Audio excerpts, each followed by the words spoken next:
La caissière me regarda sans savoir que j'étais la propriétaire du supermarché. À 34 ans, je suis propriétaire de 2 supermarchés dans ma ville. J'ai embauché une gérante il y a quelques années pour gérer les 2 magasins, car je voulais explorer d'autres opportunités d'affaires dans différents domaines. Au cours des 5 dernières années, j'ai laissé la gestion s'occuper de mon entreprise de supermarché et j'ai déménagé à 1 heure de distance des magasins. Je visite les 2 magasins quelques fois tous les quelques mois pour vérifier si tout fonctionne correctement.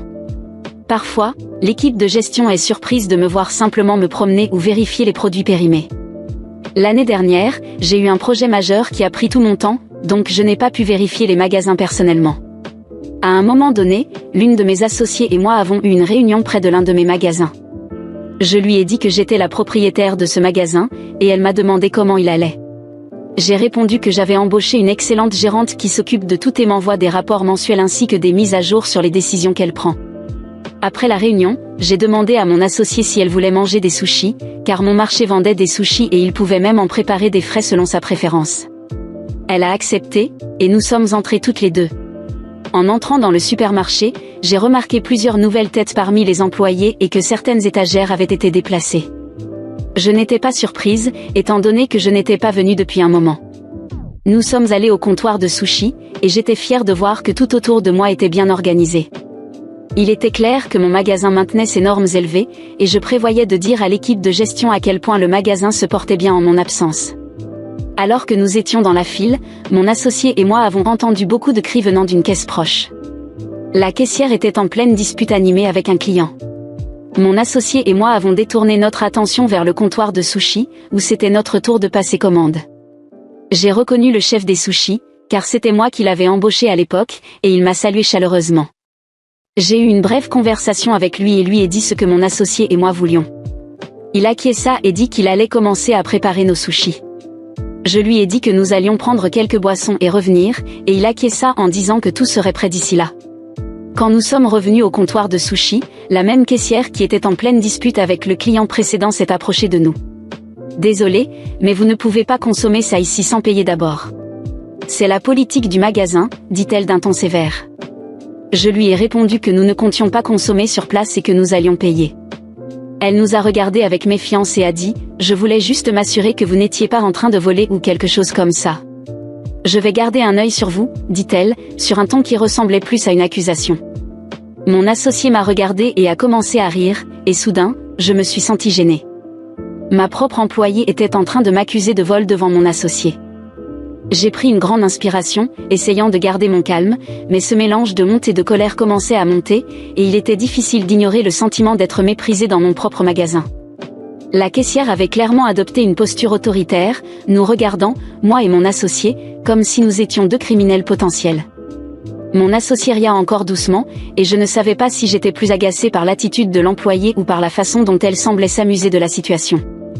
Écoutez, je sais que vous ne faites que votre travail, mais croyez-moi, nous ne sommes pas du genre à devoir voler du sushi ou quoi que ce soit d'autre, ai-je dit, en essayant de garder un ton neutre, bien que je sache que mes paroles étaient empreintes de sarcasme.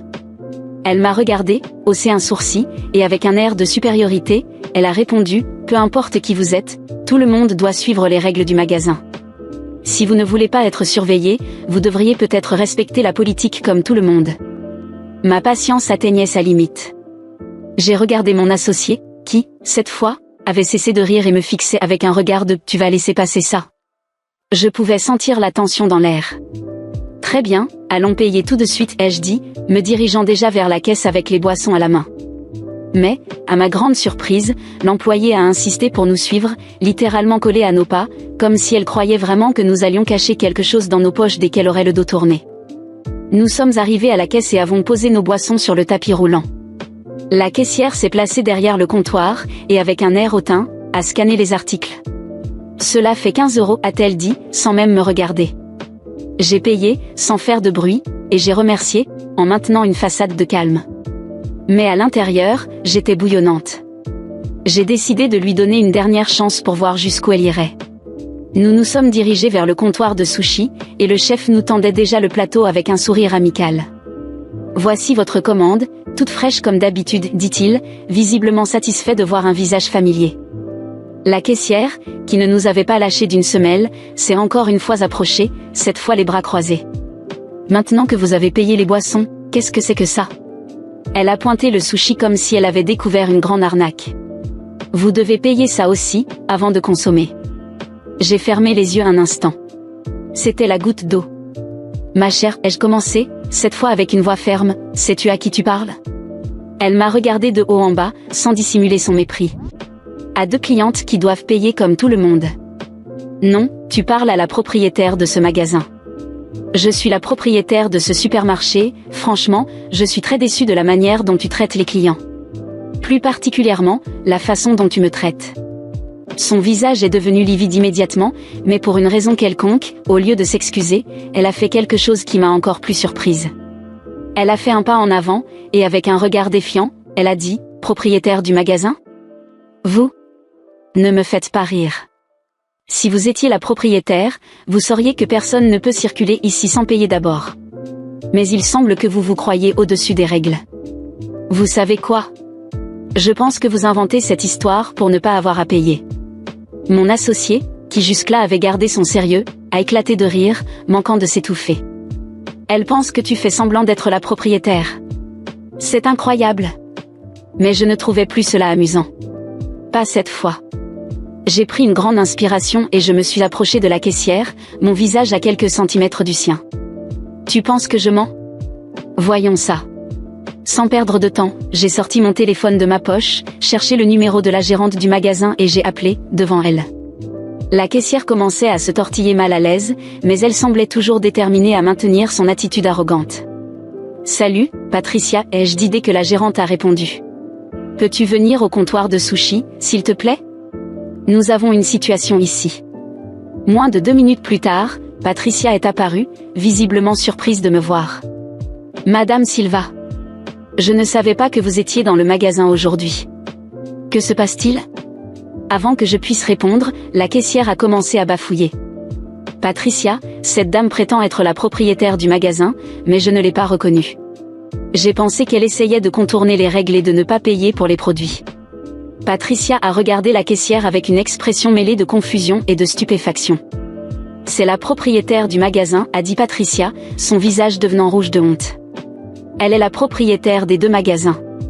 Comment as-tu pu ne pas le savoir ? » La caissière a finalement compris la gravité de son erreur. Son expression a changé pour un pur désarroi. Je ne savais pas.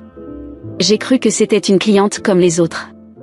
Je ne voulais même plus rien entendre.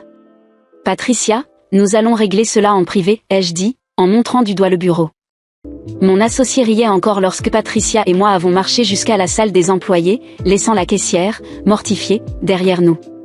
Je veux une explication complète, ai-je dit en entrant. Comment quelqu'un dans l'équipe ne sait pas qui je suis ? Et pourquoi traite-t-elle les clients avec cette attitude horrible ? Patricia a balbutié une excuse sur le fait que l'employée était nouvelle, encore en période d'essai, mais pour moi, la décision était déjà prise. Elle ne continuera pas ici. Je ne peux pas avoir une employée qui traite n'importe quel client, et encore moins la propriétaire, avec un tel manque de respect. En sortant de la salle, j'ai vu la caissière encore debout là, embarrassée et sans savoir où se mettre. Je lui ai jeté un dernier regard froid et ferme, et j'ai simplement dit, « Considère que c'était ton dernier jour ici. » Je suis sortie du magasin avec mon associé, qui était maintenant plus sérieuse. « Eh bien, dit-elle, c'était inattendu. » « Tu n'as pas idée, ai-je répondu, encore en train de traiter la colère et la frustration, mais aussi en ressentant le soulagement d'avoir remis les choses en ordre. Ce magasin, après tout, était toujours le mien. Et personne, surtout pas une employée mal informée, ne me manquerait de respect sous mon propre toit. Après cet incident au supermarché, les rouages de la justice se sont mis en marche, et il n'a pas fallu longtemps pour que la situation échappe au contrôle de l'ancienne caissière. Comme je l'avais promis, ce jour-là fut son dernier au magasin. J'avais clairement fait savoir à la gérante que les comportements préjudiciables et irrespectueux, qu'ils soient dirigés contre moi ou contre n'importe quel client, ne seraient pas tolérés. Le licenciement pour faute grave fut officialisé dès le lendemain, et Patricia, la gérante, lui remit la notification. Elle quitta le magasin sans faire d'histoire, mais je savais que ce ne serait pas la fin de l'affaire. Peu de temps après, j'ai reçu une notification du département juridique de mon entreprise. L'ancienne caissière avait apparemment décidé de me poursuivre en justice, affirmant qu'elle avait été licenciée injustement. Elle prétendait que son comportement ne méritait pas un licenciement pour faute grave et que ma réaction avait été excessive, simplement parce que je ne l'aimais pas. Elle ajoutait également que le fait que je sois la propriétaire ne devait pas me placer au-dessus des règles, et que j'avais agi de manière autoritaire. Je dois avouer que, pendant un moment, j'étais inquiète. Un procès pouvait signifier bien des tracas, et honnêtement, je n'avais pas le temps de gérer cela. Mais à mesure que l'affaire avançait, les choses devenaient plus claires. Je savais que j'avais suffisamment de témoins pour prouver comment les événements s'étaient vraiment déroulés, surtout, que le comportement de cet employé, en plus d'être irrespectueux, était révélateur de préjugés et de discrimination. Les mois suivants, l'affaire progressait, et je me préparais avec mon avocat pour le procès. L'ancienne caissière était déterminée à me présenter comme une patronne abusive, utilisant son pouvoir pour intimider ses employés. Elle avait même produit des témoins, mais il s'agissait uniquement d'amis personnels qui, de toute évidence, n'étaient pas présentes lors de l'incident. Ce qu'elle ignorait, c'est que j'avais un véritable bataillon de témoins de mon associé, qui était à mes côtés tout du long, au chef des sushis, Patricia, et d'autres employés et clients qui avaient été témoins de son comportement préjudiciable. Le jour du procès, la salle était pleine. Lorsque mon associé fut appelé à la barre, elle raconta les événements en détail. Elle les a littéralement suivis dans tout le magasin, comme si elle surveillait des criminels en action. C'était complètement inutile et embarrassant à raconter mon associé, incapable de retenir un sourire en se remémorant la scène. Le chef des sushis, un homme sympathique qui faisait partie de mon équipe depuis des années, fut direct. Madame Silva est une excellente propriétaire. Elle a personnellement embauché beaucoup d'entre nous et nous a toujours traités avec respect. J'ai vu la situation de mes propres yeux, cette employée n'a pas seulement été irrespectueuse envers elle, mais elle a également montré des préjugés en supposant que, parce qu'elles n'étaient pas habillées de manière riche, elles essayaient de voler. Patricia, la gérante, a été claire dans son explication du licenciement. Nous avons une politique stricte de respect et d'inclusion dans ce magasin. Peu importe que ce soit un client ou la propriétaire, tout le monde mérite d'être traité de la même manière. Son comportement était inacceptable. L'ancienne caissière, visiblement mal à l'aise, tentait de justifier qu'elle ne faisait que son travail. Elle affirmait qu'elle ne faisait que respecter les politiques du magasin, mais il était évident pour tout le monde que son approche était teintée de préjugés. À la fin, le juge semblait peu enclin à accorder du crédit à sa version des faits. Après des jours de témoignages et d'analyse, la décision fut enfin rendue. Elle perdit le procès. Le juge fut catégorique en déclarant que, bien que l'employé ait eu la responsabilité de faire respecter les règles, son approche avait clairement été préjudiciable et irrespectueuse, ce qui justifiait le licenciement pour faute grave. Avec l'affaire close, je pensais que l'histoire s'arrêterait là. Mais les choses se sont détériorées pour elle. Comme j'étais bien connue dans la région, sa réputation de personne problématique et pleine de préjugés s'était rapidement répandue. Le fait qu'elle ait perdu le procès n'avait fait qu'aggraver sa situation. Aucun autre supermarché, restaurant ou commerce local ne souhaitait l'embaucher. Mon magasin entretenait de bonnes relations avec la communauté, et la vérité était que tous les commerçants de la région savaient comment je gérais mes affaires et ne voulaient pas prendre le risque d'engager quelqu'un avec une telle attitude. Les mois passèrent, et j'avais déjà oublié l'incident, poursuivant ma vie et mes autres projets. Mais un jour, alors que je faisais une de mes inspections dans le magasin, je remarquai une silhouette familière entrer par la porte. C'était elle, l'ancienne caissière. Elle s'approcha de moi avec hésitation, visiblement abattue. Son visage était plus maigre, ses vêtements étaient usés, et il y avait une expression de fatigue et de défaite dans son regard. Je restai là, attendant qu'elle dise quelque chose. « Puis-je vous parler ?» demanda-t-elle d'une voix bien différente de celle qu'elle avait autrefois, presque en murmurant. J'acquiesçai, curieuse de savoir ce qu'elle voulait. Je voulais m'excuser. Je sais que j'ai eu tort. J'ai mal agi ce jour-là, et j'en paie le prix fort. Personne ne veut m'embaucher maintenant, et j'ai besoin d'un emploi. Me donneriez-vous une seconde chance ? Pendant un moment, je restai silencieuse, réfléchissant à tout ce qu'elle avait causé, tant à moi qu'au magasin. Elle était désespérée, mais je savais qu'une simple excuse ne pouvait effacer le comportement qu'elle avait montré.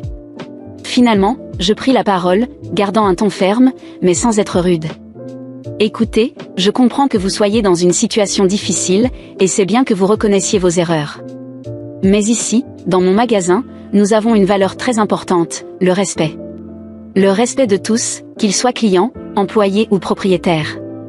Ce que vous avez fait n'était pas seulement un manque de respect envers moi, c'était un manque de respect envers tout l'environnement de travail. Et, surtout, vous avez manqué de respect à quelqu'un simplement à cause de son apparence. Elle baissa la tête, visiblement honteuse. Vous me demandez de vous faire à nouveau confiance, mais comment puis-je le faire après tout ce qui s'est passé? Mon magasin n'est pas un endroit pour des personnes qui manquent de respect aux autres, peu importe qui elles sont.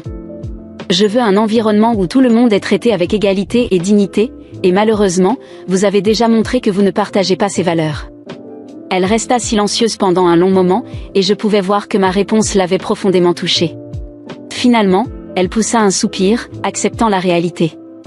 Je comprends, dit-elle d'une voix tremblante. Je pensais juste que je pouvais peut-être arranger les choses. Tout le monde peut changer, répondis-je, mais le changement doit d'abord venir de l'intérieur avant d'être visible à l'extérieur. Bonne chance. Elle quitta le magasin la tête basse, et je retournai à mon travail. Je savais que j'avais pris la bonne décision. Mon supermarché était plus qu'un simple lieu de commerce, c'était un endroit où le respect et l'égalité venaient en premier, et personne, qui ne se comportait pas en conséquence, n'y aurait sa place. Quelques semaines après l'incident final avec l'ex-caissière, j'ai commencé à remarquer quelque chose d'inattendu se produire dans mon entreprise. Les ventes ont commencé à augmenter de manière constante, et l'afflux de clients dans les magasins a significativement augmenté. Au début, je n'y ai pas prêté beaucoup d'attention, pensant que c'était une simple coïncidence, peut-être un effet de promotion ou de l'économie locale. Mais ensuite, l'un de mes managers est venu me parler. Avez-vous vu les vidéos qui circulent à propos de ce qui s'est passé dans le magasin il y a quelques mois, a-t-il demandé, avec un mélange de surprise et d'enthousiasme. Des vidéos, ai-je demandé, sans vraiment comprendre où il voulait en venir. Oui, apparemment certains clients ont filmé l'incident avec l'ex-caissière et l'ont publié sur les réseaux sociaux. Votre attitude calme et polie, ainsi que la façon dont vous avez géré toute la situation sans perdre le contrôle. Les gens admirent vraiment cela. Ils disent que vous êtes un exemple de la manière dont un propriétaire d'entreprise doit traiter ses employés et ses clients. J'étais sous le choc. Des vidéos? Je n'avais jamais imaginé que quelqu'un avait filmé ce qui s'était passé ce jour-là. Mais la vérité, dans le monde d'aujourd'hui, c'est que n'importe quoi peut devenir viral en quelques minutes. Et c'est exactement ce qui s'est produit. En vérifiant les réseaux sociaux, les vidéos étaient bien là. Quelqu'un avait filmé discrètement le moment où la caissière m'accusait de vol, la manière dont j'avais répondu calmement et avec respect, ainsi que le moment où Patricia, la gérante, était intervenue pour résoudre la situation. La réaction de la caissière avait également été enregistrée, montrant clairement son comportement empreint de préjugés et de manque de respect. Ce qui a le plus surpris les gens, cependant, c'était ma réaction finale, sans insulte, sans élever la voix, juste une réponse ferme et polie, qui traduisait à la fois respect et maîtrise dans une situation extrêmement inconfortable. Dans les commentaires, les gens louaient mon attitude, soulignant combien il est rare de voir un propriétaire d'entreprise réagir ainsi dans une situation de conflit. Beaucoup mentionnaient qu'ils pensaient que la plupart des propriétaires auraient agi avec arrogance, en criant ou en humiliant l'employé devant tout le monde. Mais ce que j'avais fait, en restant respectueuse tout en imposant les conséquences appropriées, semblait avoir fait une grande impression. Le hashtag le respect essentiel a commencé à circuler avec les vidéos, et les éloges affluaient. De nouveaux clients ont commencé à venir au supermarché, mentionnant qu'ils avaient vu les vidéos et voulaient soutenir une entreprise où le respect et l'égalité étaient des priorités. La popularité du magasin a explosé, et avec cela, les ventes ont grimpé en flèche. Avec le temps, j'ai réalisé que ce n'était pas seulement un engouement passager. Les clients qui venaient pour la première fois devenaient des clients réguliers. La communauté locale commençait à percevoir le supermarché non seulement comme un lieu de shopping, mais comme un environnement véhiculant des valeurs. Mon nom et mon magasin étaient désormais synonymes d'intégrité, et cela m'a permis d'étendre l'entreprise d'une manière que je n'avais pas envisagée si tôt. Avec l'augmentation des ventes et cette visibilité positive, j'ai décidé qu'il était temps de franchir une nouvelle étape. J'ai commencé à planifier l'ouverture d'un 3e magasin, dans une ville voisine, où la demande augmentait. L'expansion a été un succès, et en peu de temps, les 3 magasins fonctionnaient à plein régime. Lors d'une réunion avec mon équipe, j'ai décidé de partager avec eux ce que j'avais appris de toute cette expérience. Écoutez, ce qui s'est passé ici ne concerne pas seulement les ventes ou le marketing. Ce qui a fait la différence, c'est le respect.